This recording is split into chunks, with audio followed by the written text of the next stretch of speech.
Why you can't fix emotional eating with a diet.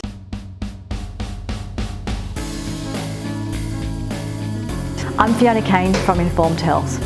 When you use emotional eating, we're using it for a reason. We don't do things for no reason. We emotionally eat or stress eat for a reason. So the issue is not about the food itself, it's about what's driving you to eat the food.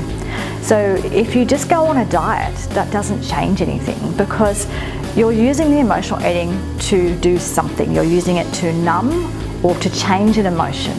What's going on a diet going to do about that? It's not going to change anything.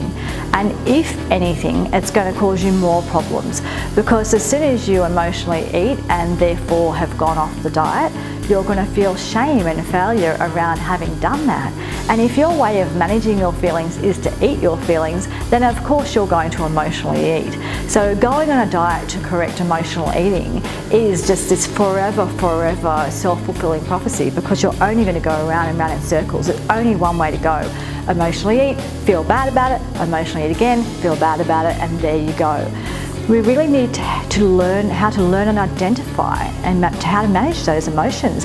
Many of us don't know how to do that. We've actually never ever been in a situation where we've been given the opportunity to really stop and think, what is that? Why am I reaching for that food now? What's going on?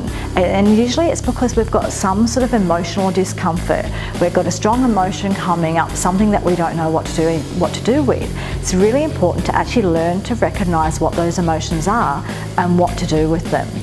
And food is one way of doing it, and don't feel ashamed about this either because most of us, at least in the Western world, we do this in some way or another. So we either do it with food or we do it by scrolling on our social media, or we do it with gambling or alcohol or cigarettes or drugs or shopping or whatever it is. So the truth is that most human beings, or at least in the Western world, we use different numbing and even busyness. We use numbing techniques so that we don't have to face our emotions. However, if you're not present with your emotions, you can't work through them and you can't sort of move on from that. So a diet to fix emotional eating, it just doesn't work.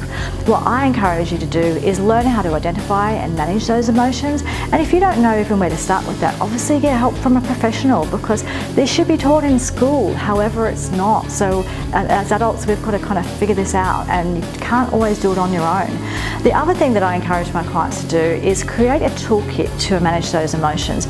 So for example, chocolate is one way, but there's more than one way to manage that emotion at the time. So if you do need to sort of do something to sort of calm yourself or to make yourself feel better, I put on a great song that I really love and sing along to that, or I might watch a funny sloth video, or I might ring a girlfriend, or pat the dog, go for a walk, just do something to distract yourself. I make myself a cup of tea, whatever it is, but there are other things that you can have in your toolkit. And what I find is if I've got those other things in my toolkit, then I will still emotionally eat. Sometimes I'm human, that's okay, but it's only once out of every 10 times that I'll emotionally eat, and the other times I'll use the other strategies.